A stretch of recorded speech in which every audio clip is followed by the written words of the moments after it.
Hola, muy buenas, bienvenido, mi nombre es Moisés Vega.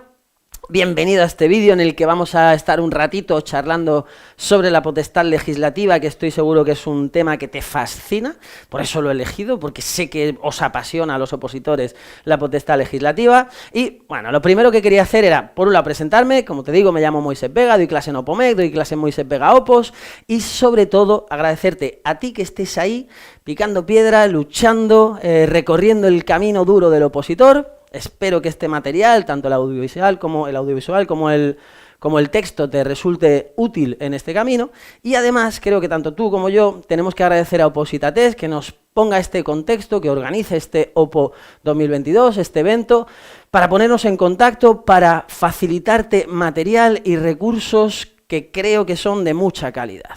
Sí, yo oposité hace poco, yo estoy rodeado de opositores todo el rato, con lo cual conozco el camino y lo duro que es el camino del opositor. Y cualquier recurso de calidad que tengas a tu alcance, sabemos perfectamente que hay que aprovecharlo. Así que muchas gracias Opositates, porque además lo organiza de puta madre y os aseguro que no es fácil. Ok, dicho lo cual, hechas las presentaciones, ¿de qué va a ir esto? Vamos a hablar de la potestad legislativa, pero no vamos a hacer un recorrido lineal de la Constitución o de las fuentes del derecho. Vamos a hacer un recorrido que me parece interesante de cara a las oposiciones, y esta es la clave. ¿Cómo voy a plantearme esto? Voy a todo el rato, como ves te estoy hablando directamente, todo el rato te voy a interpelar, todo el tiempo te voy a hacer preguntas, te voy a hacer comentarios, y mi esperanza y mi deseo es que estés ahí contestándome. Obviamente ahora yo estoy aquí solo en una habitación y tú posiblemente también. Pero hay una comunicación. Si hay esa comunicación, si te mantienes activo, vas a aprovechar mucho más el tiempo, y yo tampoco me voy a aburrir tanto como si estuviera hablándole solo a una cámara, porque es un puto coñazo y no lo podría aguantar ni yo ni tú seguramente. Vale, actividad. Me da igual que utilices el método Corwell o el método que te enseñó tu tía abuela. Lo importante es que estés activo, es que cojas los apuntes, el material que tienes, si quieres tener la Constitución o cualquier otro material perfecto, pero sobre todo un papel, un boli o 27 colores que te guste utilizar, lo que sea, y que estés activo, que escribas, que anotes cosas, que apuntes dudas, que apuntes ideas importantes.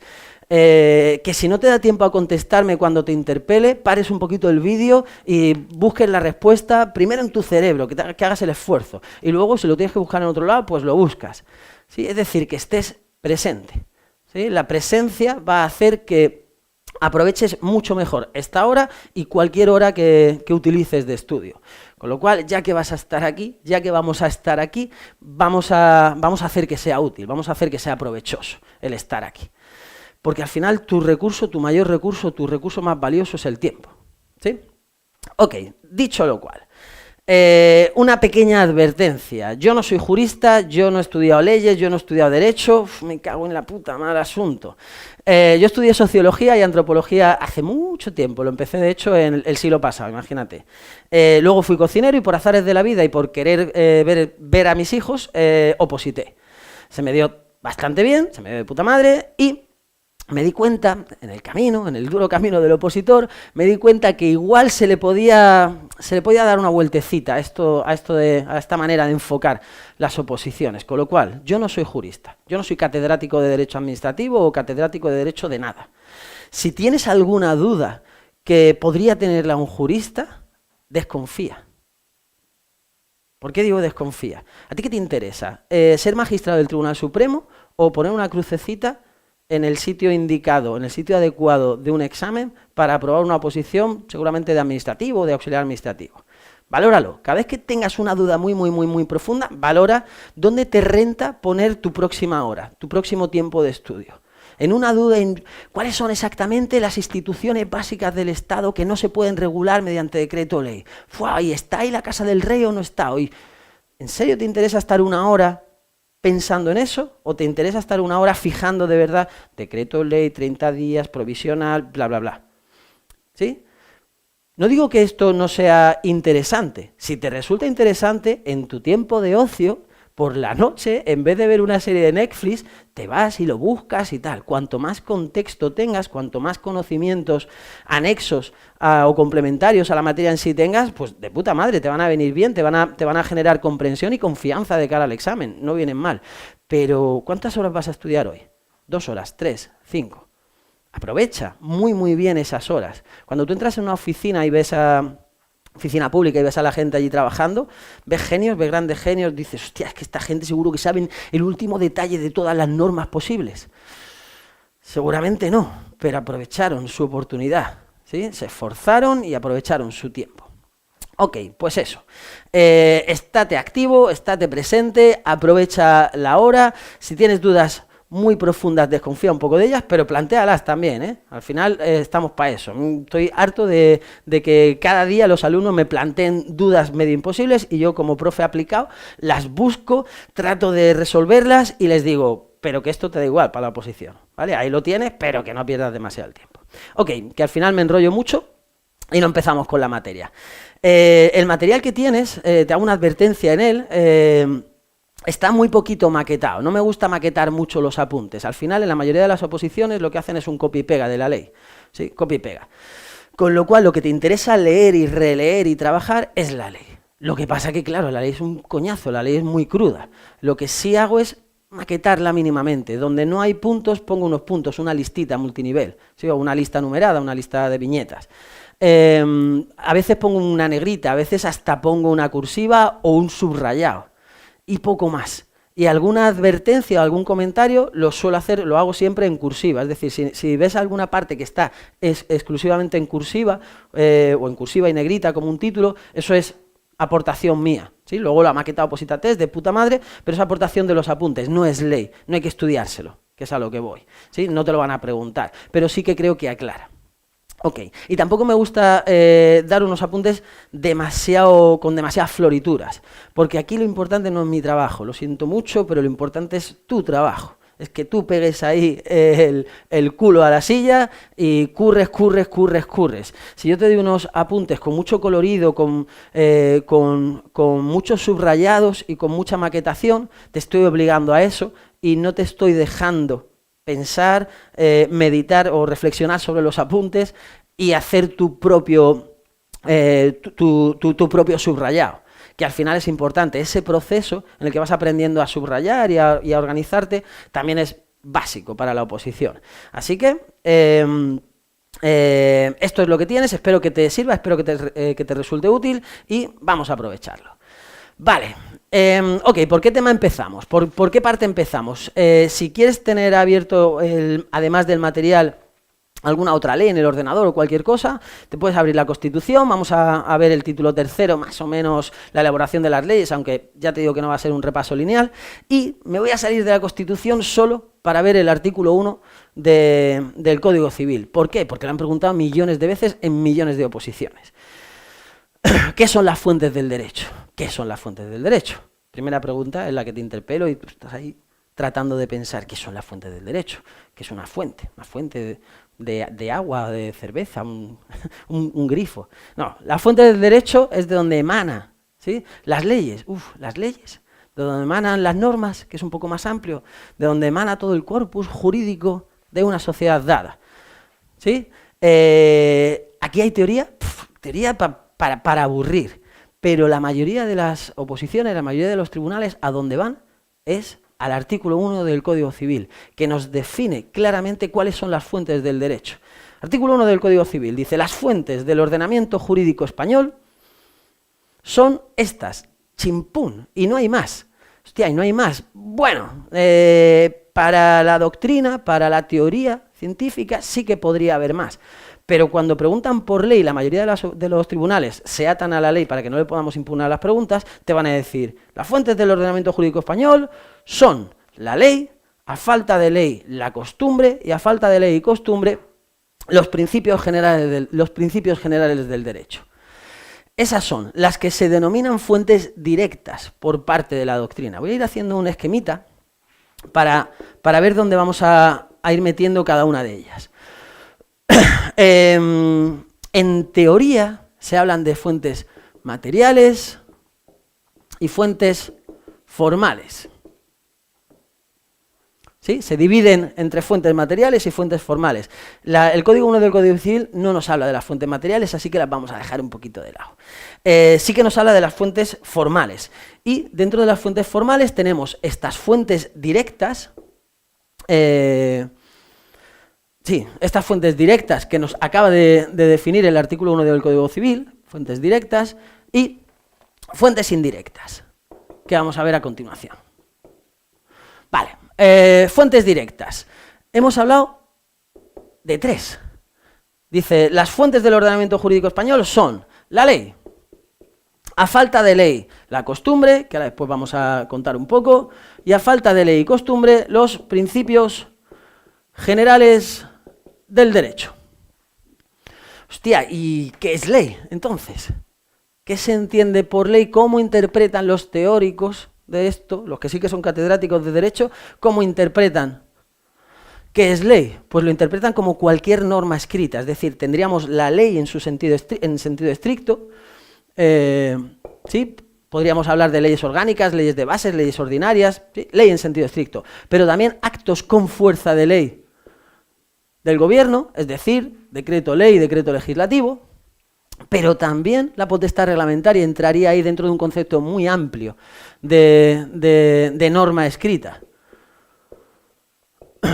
¿Sí? Reglamentos, obviamente tanto del Estado como de las comunidades autónomas o de las entidades locales. Y también entrarían, obviamente, la Constitución, que también es fuente del derecho, y también entrarían los tratados internacionales que han...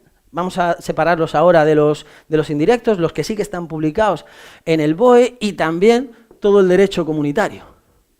¿Sí? Pero todo esto es más teoría, nos interesa menos, pero quiero que entiendas un poco de dónde viene el concepto de ley y todo esto, o parte de esto que vamos a ver en la Constitución, de dónde sale. Con lo cual, tenemos fuentes directas y fuentes indirectas. Perdón, dentro de las fuentes directas, no lo he dicho, tenemos las fuentes primarias, ¿sí? Que sería la ley, y las fuentes secundarias, que serían la costumbre y los principios generales del derecho. Vale, más o menos me voy enterando. Vamos a seguir viendo la ley y vamos a ir traduciéndola. Dice, la costumbre regirá en defecto de ley aplicable siempre que no sea contraria a la moral o al orden público y que resulte probada. Hostia, la costumbre, ¿qué es la costumbre? Aquí se suele hablar de los tribunales consuetudinarios y de rollos. ¿Ha jugado alguna vez al parchís? ¿Ha jugado alguna vez al parchís con gente de otra ciudad o incluso de otra comunidad autónoma? ¿Las reglas serán las mismas para ti que para todos los demás? ¿Te ha pasado alguna vez que estabais 4 personas jugando al parchís y había 3 que decían, pues sí, esto se cuenta 10 o se cuenta 20 o esto es barrera o esto no es barrera? Y había uno que decía, es que en mi casa no se juega así. ¿Sí? Si estás en un torneo de parchís en el que hay una norma escrita, ya se sabe cuáles son las reglas. Las que están en el torneo de parchís escritas en esa regla. ¿Sí? La norma escrita, primacía del derecho escrito sobre el resto. Primacía del derecho escrito. Si hay norma escrita, esa es. Pero a falta de norma escrita, ¿en qué nos basamos? ¿Cuál es la base jurídica? Pues la costumbre. Si hay 3 que dicen que se cuenta 20, pues se cuentan 20. Ya está, porque en la casa de esos 3 la costumbre es esa, siempre y cuando no sea contraria a la moral, ¿sí? Y no altere el orden público. Vale, costumbre. Ok, y además nos dice, los usos jurídicos que no sean meramente interpretativos de una declaración de voluntad tendrá la consideración de costumbre. Esta pregunta la he visto, o esta frase la he visto preguntada de millones de formas. Le han dado la vuelta, han liado, han mezclado, con lo cual esto es cuestión de hincar codos y de tener claro, usos jurídicos no interpretativos de una declaración de voluntad es igual a, no son los principios generales del derecho, no es ley, no es norma escrita, no es costumbre. Y aquí otra pregunta, otro ejemplo. ¿Cuánto te pueden pedir en la fianza de un alquiler de una casa? Tú vas a alquilar una casa, imagínate que el casero te dice 12 meses de fianza. Hostia, 12 meses, ¿en serio 12 meses? Parece abusivo. ¿Cuál es la costumbre? ¿Sí? ¿Qué es lo normal? ¿Un mes? ¿2 meses máximo? ¿Eso está puesto en una norma escrita? Imagínate que no, cuando lo busqué en su día no lo estaba. A pesar de no estar escrito en una ley, como es una costumbre, un uso jurídico, es algo habitual que se utiliza, que no es una mera declaración de voluntad de alguien subjetivo, sino que es algo que se utiliza comúnmente en la sociedad, una fianza de 12 meses, un juez la declararía abusiva. ¿Vale? La frase es muy rara, el ejemplo te puede ayudar un poquito, pero al final hay que tener claro la frase memorizándola, trabajándola. Creo que no hay otra. ¿Sí? Usos jurídicos no meramente interpretativos de una declaración de voluntad. Con lo cual ya tenemos ahí lo que los teóricos definen como fuentes formales, directas, las primarias, que es la ley, en un sentido muy amplio, cualquier norma escrita, y las secundarias, es decir, la costumbre y los principios generales del derecho. Me han preguntado millones de veces. ¿Cuáles son las fuentes directas del ordenamiento jurídico español? Son la ley, a falta de ley, la costumbre, a falta de ley y costumbre, los principios generales del derecho. ¿Y qué son los principios generales del derecho? Dice el artículo 1 del Código Civil. Los principios generales del derecho se aplicarán en defecto de ley o costumbre, ¿sí? A falta de ley o costumbre, sin perjuicio de su carácter informador del ordenamiento jurídico. Principios generales. Esto me suena a mí de algo, en algún sitio de la Constitución hay algo así. ¿Te suena el artículo 9.3 de la Constitución? A ver, artículo 9, título preliminar, vale, el 9.1, que todos estamos por debajo de la ley, ¿sí? También los poderes públicos, el 9.2, no me lo sé, nadie se lo sabe, está ahí en medio, nadie se lo sabe, seamos honestos, ciertas obligaciones a los poderes públicos, y el 9.3, vale, sí, los principios jurídicos, el pilar de la Constitución. ¿El pilar por qué? El pilar de la Constitución. ¿Cuáles son esos principios? Publicidad, legalidad, responsabilidad, más SJJN. Va, no me jodas, ¿en serio esto es una regla mnemotécnica? Bueno, a mí me sirve para atarlo. Seguridad jurídica, jerarquía normativa, más dos frases muy raras y muy largas que empiezan por I. La regla va empeorando, como puedes ver, ¿sí? El pilar, SJJN, interdicción de la arbitrariedad de los poderes públicos e irretroactividad de las normas que te jodan, que fastidien al ciudadano, a los ciudadanos. Sí, las que vayan en contra, las que limiten derechos. Vale, esos principios. Y esos son los principios. Bueno, no solo esos. La igualdad, la equidad, la buena fe. En fin, hay una serie de principios que sobrevuelan cualquier norma, cualquier ley. Y que si un juez no tiene muy claro cómo interpretar un pasaje oscuro o poco comprensible de la ley, y hay una interpretación que favorece la desigualdad y hay otra interpretación que favorece la igualdad, pues ¿qué interpretación tendrá que tomar? La que favorece la igualdad, ¿sí? Eso es el carácter informador de los principios generales del derecho. Si no tenemos claro cómo interpretarlo y hay una interpretación que es para el bien y otra interpretación que es para el mal, pues vamos a interpretarlo para el bien. Ok, con lo cual las fuentes directas son la ley, a falta de ley la costumbre, a falta de ley y costumbre los principios generales. Estupendo, ¿y ya está? Pues no, el Código Civil nos habla de dos fuentes indirectas. Vamos a verlo. Dice, las normas, punto 5 de ese artículo 1, las normas jurídicas contenidas en los tratados internacionales no serán de aplicación directa en tanto no hayan pasado a formar parte del ordenamiento interno mediante su publicación en el BOE. Con lo cual, dentro de las fuentes indirectas, lo bajo un poquito. Dentro de las fuentes indirectas tenemos definidas en el Código Civil dos. Los tratados internacionales... Espera un momento, ¿los tratados internacionales los teníamos aquí también? Ahí va. ¿Y entonces? ¿Y eso cómo es? Ahora es cuando te estoy pidiendo que... A lo mejor ya llevabas un ratito sin estar aquí, te habías perdido un poco, y entonces vamos a volver, vamos a aprovechar. ¿Te acuerdas de lo que hemos contado al principio? Vamos a aprovechar la charla.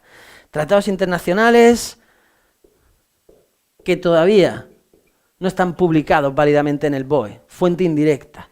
Tratados internacionales publicados en el BOE, fuente directa. Esto lo podrías unir con el Tribunal Constitucional, con los recursos de inconstitucionalidad o la declaración de inconstitucionalidad.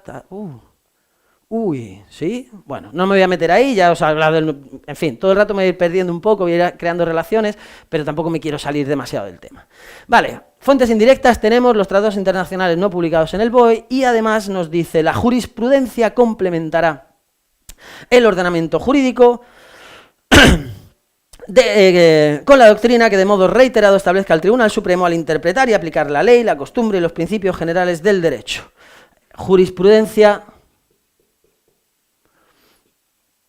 del Tribunal Supremo. Jurisprudencia del Tribunal Supremo. ¿Solo la del Tribunal Supremo? Bueno, eso es lo que nos dice el artículo 1 del Código Civil, que al final es lo que nos interesa. ¿Y qué es esto?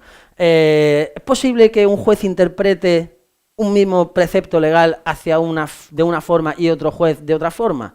Es posible. ¿Puede llegar eso al final a un recurso de casación del Tribunal Supremo y el Tribunal Supremo decidir a partir de ahora se interpreta que sí, o a partir de ahora se interpreta que no? Pues eso es la jurisprudencia. Y ya está, y a partir de ahora, y a partir de ese momento ya todos los jueces tienen que interpretarlo tal y como haya dictado el Tribunal Supremo. Ok, pues aquí lo tenemos. ¿Sí? ¿Cuáles son las fuentes del ordenamiento jurídico español? Pues tenemos, para la teoría, se distingue entre fuentes formales y materiales. Las materiales son de quién emanan esas normas, del legislativo, del ejecutivo y del pueblo, la soberanía popular.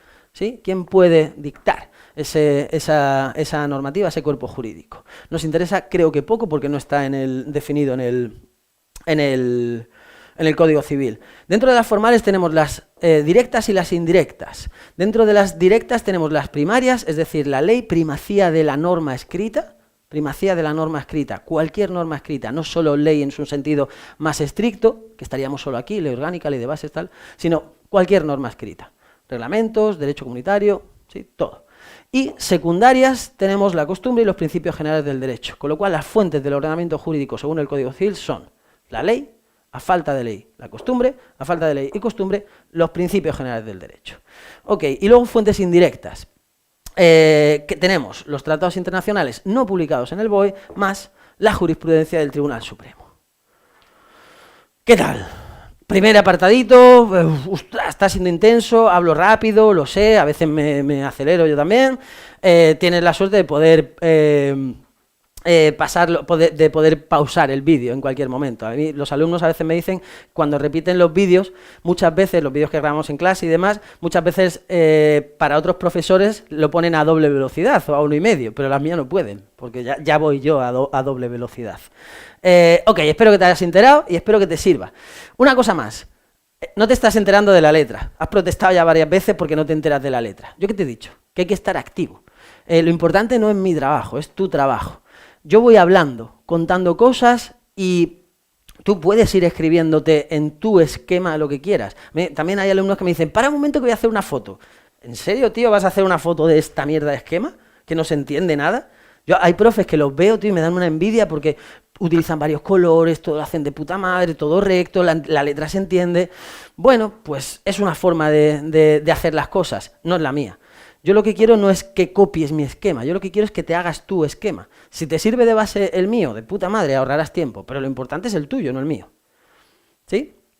Vale, ok, vamos con lo siguiente. Vamos a pasar ahora a diferenciar la iniciativa legislativa de la potestad legislativa.